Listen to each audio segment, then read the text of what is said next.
and we can show you, I can provide you information on how to do that as well. Flash drives as well. Little flash drives you carry around, especially if it's got USB data on it. Encrypted flash drives, it's the same process. You can put a little pin on it. They'll make sure that that drive is completely safe and nobody can get into any info. Especially, like I said, if you're transporting USB information. Do sign up with multi-factor authentication. That used to be a suggestion, and now it's a policy. So I'm sure, how many people in here, just kind of curious, how many people have already signed up with multi-factor authentication? Okay, so most people in here have. I think they've really improved that. So yeah, and you'll need that for growing systems. They actually have it in place for quite a few systems now, but the intention is to get all the systems behind that. So make sure you have your virus protection updated on any computer that you use at USC, like in an office setting or whatever here, and at your home. Just make sure it's always, check it every now and then. It updates itself, but it'll warn you if it's been on. Do protect your USC credentials and never give them out. We don't need them.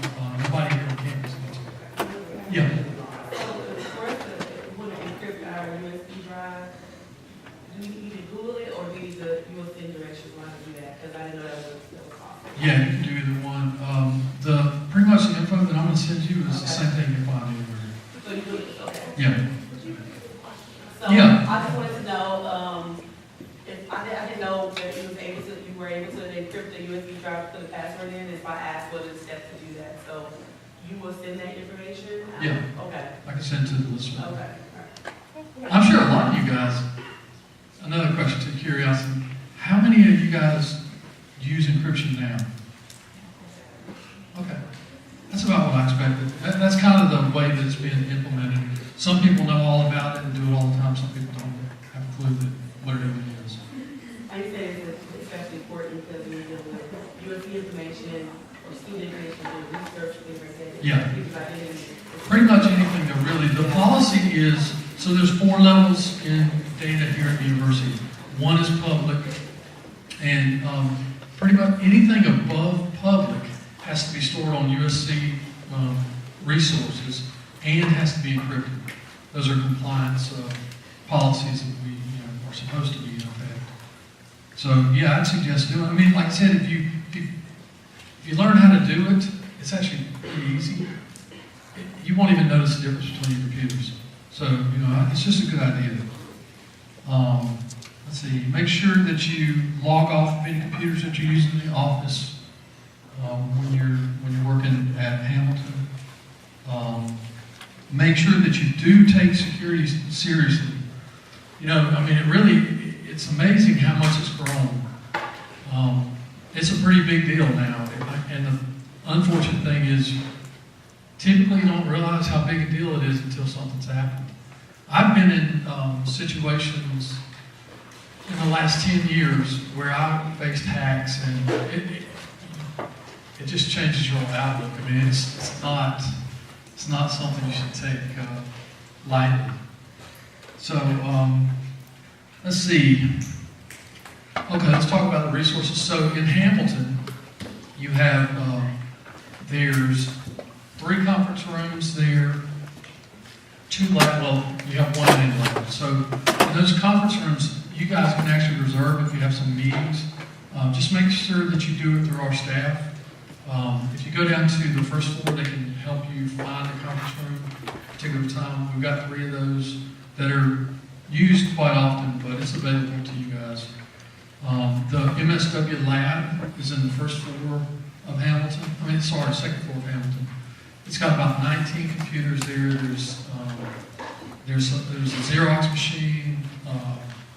There's a couple network printers in there, and you can use those computers, for yourself. And you can actually have meetings in there, but you need to schedule those as well. That lab is available.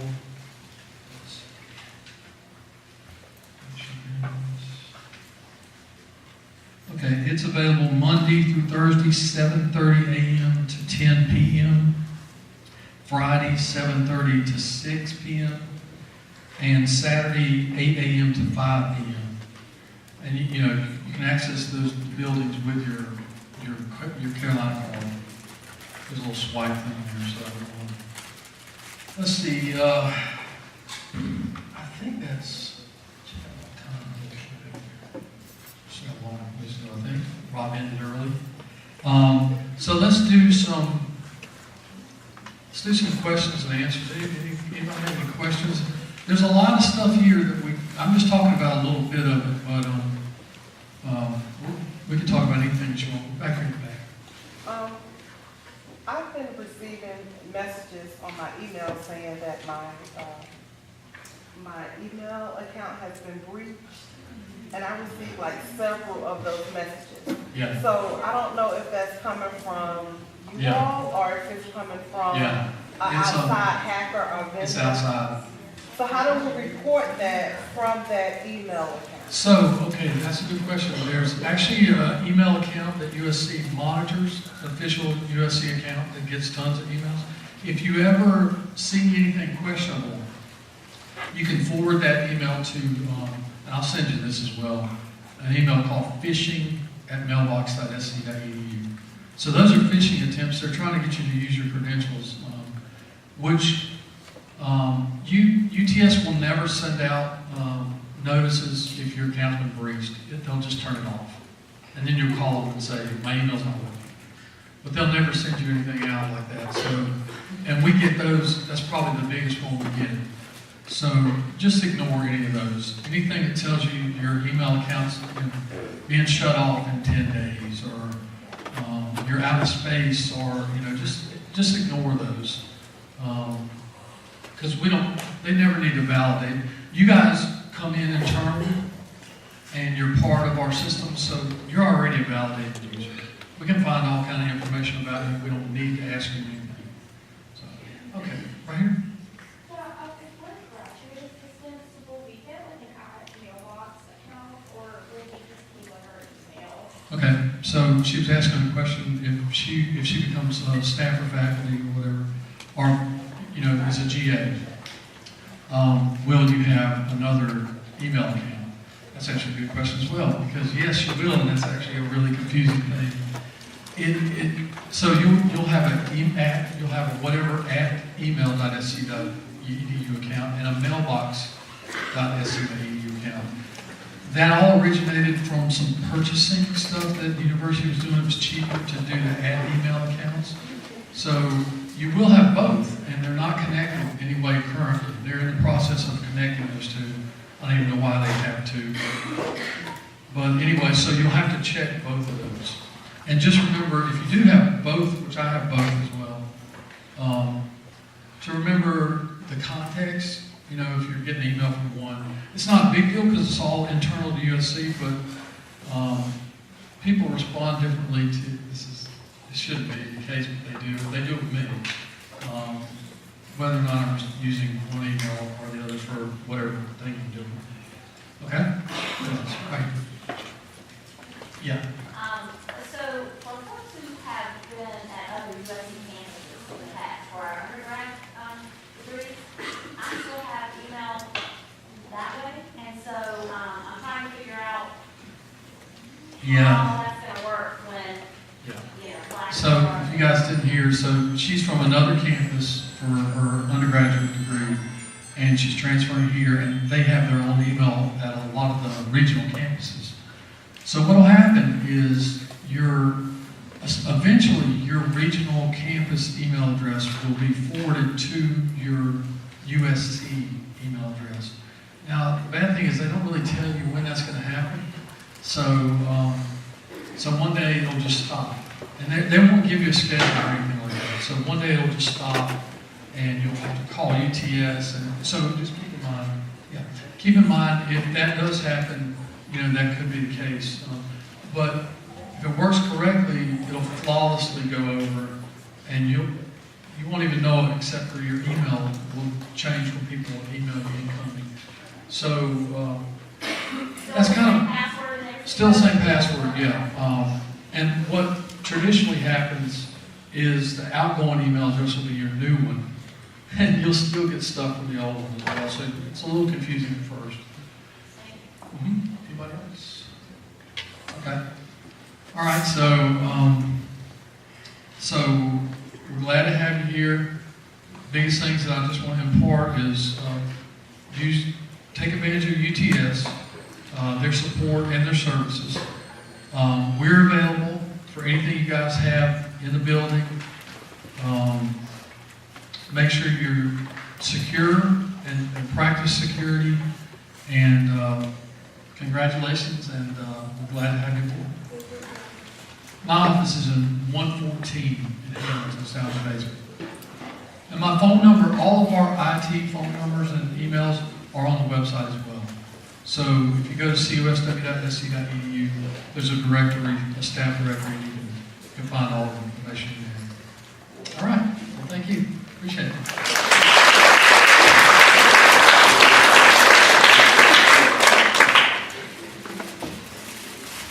Okay, we're actually running a little bit ahead of schedule. Yes, I know, it's very disappointing. We're going to have a few minutes at the end to just chat and sort of take care of any lingering questions. But first, we're going to hear from Melissa Friedman, our Assistant Dean of Curriculum and Assessment. So, Ms. Friedman, do you want to come on up? I think Ms. Friedman would like to hang out some here, so if that's okay, just somebody.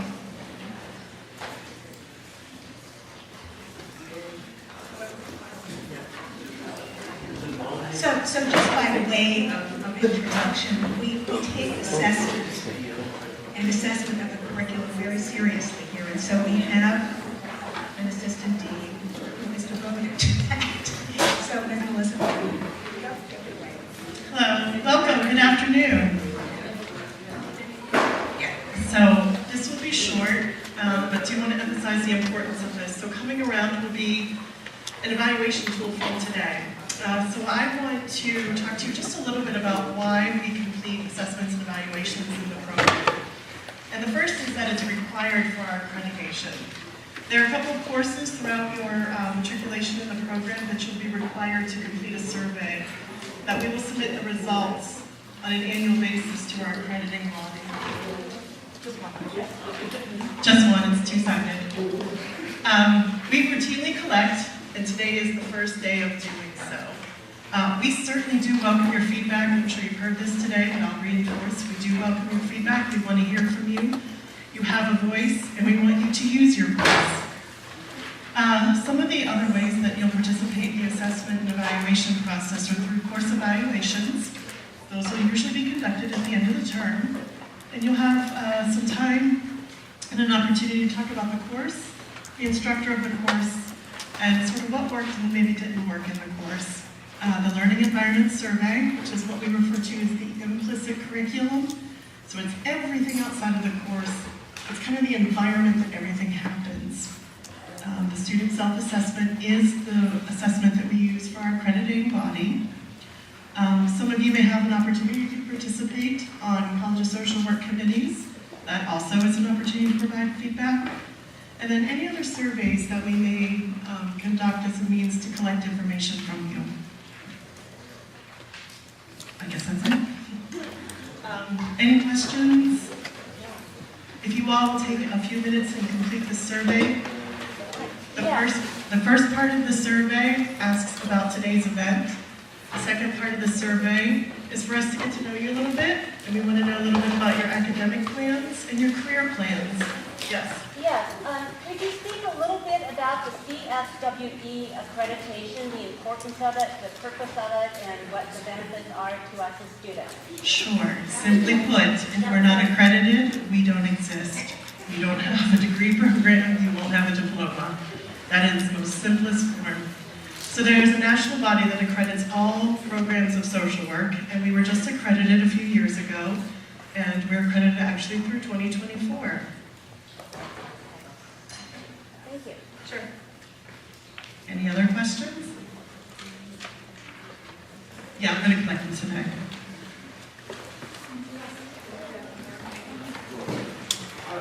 I got the last one over on this side. You have any extra? Yeah. Where are the extra? There is no extra. It's some extra right here. They're moving this row right here. I don't think there's going to be. All right, no problem.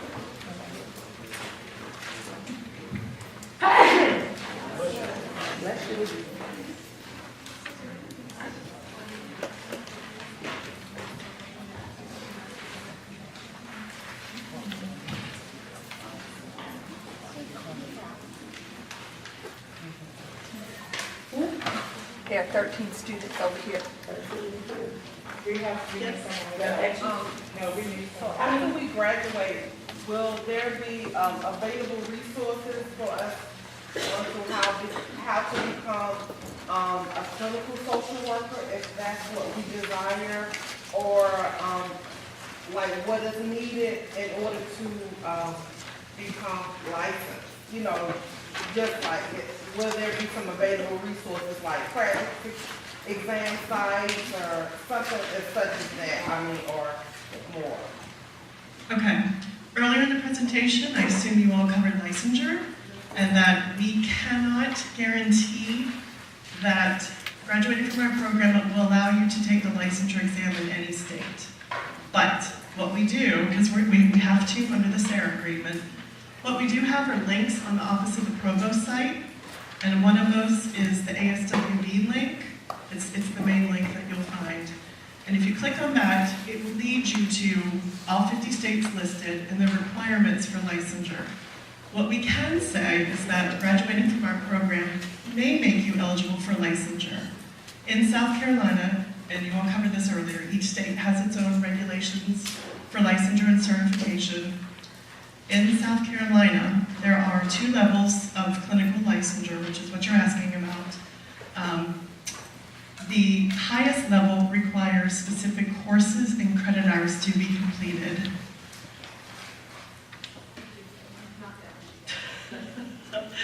And courses that are offered as electives in the schedule, and those are psychopathology, psychodiagnostics, and then you have to complete CEUs and ethics. That is the probably general information we can start with today. We are talking about ways to enhance the licensure prep that can be offered by the college for the program. That's still a work in progress, though.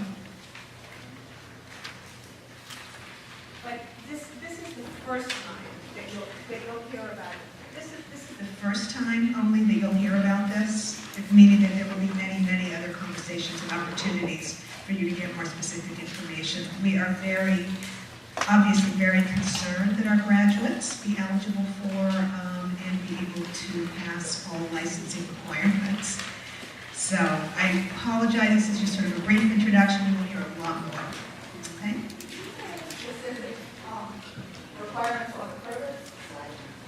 Yes, you all covered, who covered the SARA statement? It's on the slide now, because they had to ask the provost fire, it's always, it's back towards the edge. Mm-hmm. Keep going. Keep going, keep going. Keep going backwards. Right there.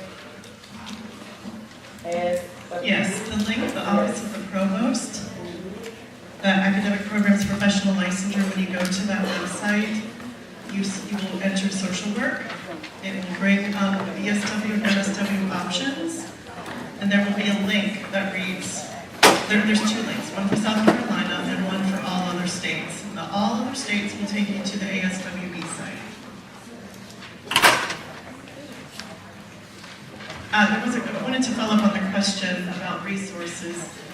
We do take our alumni surveys very seriously, and as graduates of the program, I facilitate that and feed the information back to the program committee, where there is great discussion and review of what can be implemented, what should be implemented, and future planning. So when you do also have that opportunity, please take advantage of it. We want to hear from you. Including serving on the MSW program committee, which is a way for you to have representatives and directly give feedback for that and every other aspect of your education you're concerned about. Okay. Other questions in this program? Are there any more forms up there? I have 14 students over here that didn't get a form. 150, maybe another 25. Who didn't receive them? Who didn't receive a form?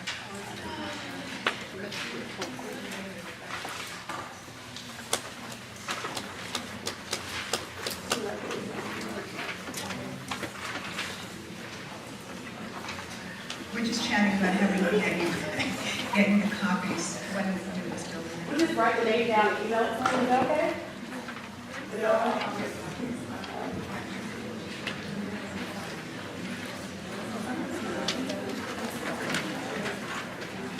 Ms. Freeman's going to see if she can find a Xerox machine, and if not, just come over to the college and we'll get you copies from them. You said to email you? No, we're going to do it there, that way it's completely anonymous. Who has a blank? Blank?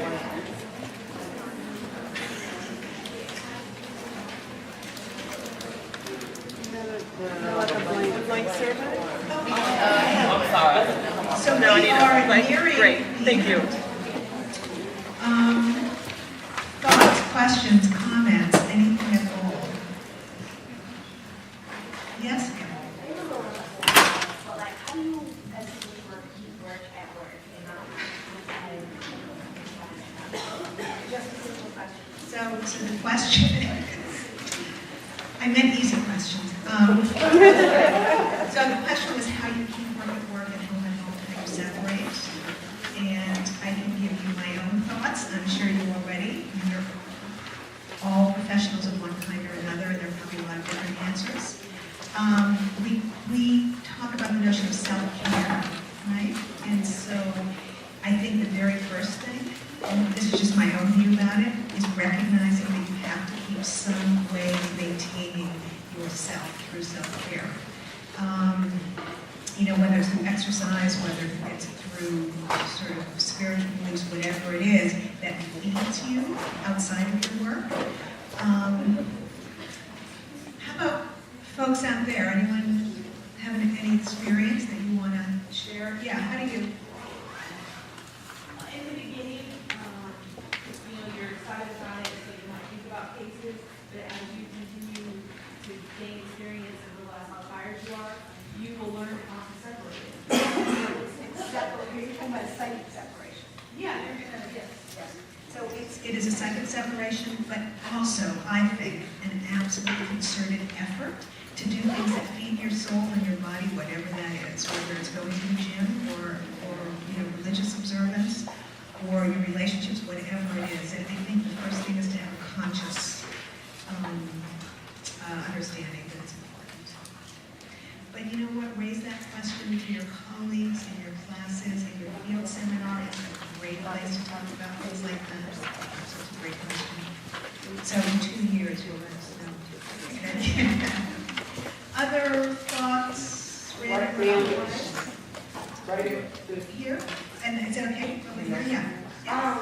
Maybe I should already know this, I don't know, but when you take the license for the exam, is that what, or when you take the exam, like you're successful, is that what makes you an LISW? Or LI is the next level. The LM, see, every state is different. So that's why, on the one hand, we can give you information about South Carolina, but if you plan to be living in another state, you need to find your regulations in that state. Okay? So here we have the MSW, which is the first level, that you will all be eligible to sit for the exam when you're done with your MSW. Then the LISW has considerably more hours of practice and supervised practice and some other sort of coursework, which we offer here, but we don't want to burden you with it today. We'll burden you with it later, soon. Did that answer your question? It was a hint. Yes, ma'am. Will the curriculum and Boston students receive information that corresponds directly to those campuses? Absolutely. You're going to have your own orientations on Saturday with the site coordinators there, and so you will have information which is absolutely germane to your site. Yes? One question is in reference to what you asked Sure. about the LI. Yes. Once you get there, those are steps. LMSW, which you already received. Well, after you pass the test. It's after you pass the test, then you will all receive it. Then after that is the LI. LI. Hours, Yes. Yes. So how do you Yes. CP behind that? Or the APA, is advanced practice, and there's a. It depends on what kind you want, what area you want. So what I'm going to suggest here, only so that people aren't worried about what's going to happen in a couple years down, is to go to the website, and I'd be happy to talk to you about it. I mean, so I don't mean to put you off, but yes. Okay. Yes, our intention is that everyone who graduates from our program is eligible to receive your license. But not every state has the same licensure levels. For example, some states only have one level. We have two. We're kind of a minority on that. Yeah. So are we prepared on like guys to take that MSW exam and We sure assume so. Absolutely, yes. So clearly, licensure, I can see over the years, we didn't used to get so many questions about it. In order to prepare for the LMSW, do well in all your classes, right? We also have licensure workshops. And they are intended to be taken in your second year, but some folks kind of sneak in the first year. But you don't take it really until, say, February of the year that you're going to graduate. So, not that you're asking my advice, and you should you, but I think that your best strategy is just kind of stay up with your work and do as well as you can in coursework, and then by the time you get to February or March of your advanced year, you should be in pretty good shape. And you will get information about licensure prep courses. We do have special prep courses. Other thoughts, random or otherwise? Yes? About faculty advisors, are we assigned a faculty advisor, or do we initiate contact with a faculty advisor ourselves? That's very kind of you to offer, that you would do it yourself, but we have witnesses. You have two advisors. You have advisors from our Student Services Office, and you have an academic advisor, and you will receive information about who that person is. There was a slide much earlier, which you should have, which is a list of folks, of faculty who are eligible. Okay? But what happens in real life also is that you may find a professor in a class that you really click with or really respect. Our faculty, one of the things about our faculty, and I hope you've heard that this morning, is that they're really committed to you and your development. So it is almost inconceivable to me that there's a single person in Hamilton who would not welcome you seeking conversation really about anything. So yes, and. And beside you? No, I was just helping her. Oh, okay. Anything else? Other thoughts, concerns? Can the next slide, that the evaluation done, sit them that way to the front? And then everybody else in the middle, is this side, bring me, pass them over. Okay. I'm certain that there's a ton of stuff that we didn't cover that's on your mind. Feel free to ask any of us individually. Okay, anything else for public consumption? Any more questions? Okay, ladies and gentlemen, I speak for us all. We are thrilled to have you in college and thrilled to have you as new colleagues. If there's anything at all that any of us could do, please come to us. So welcome.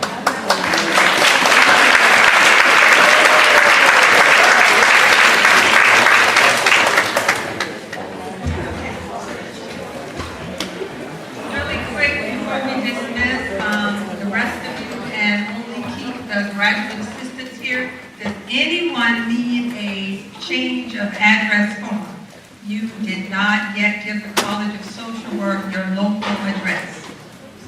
Okay?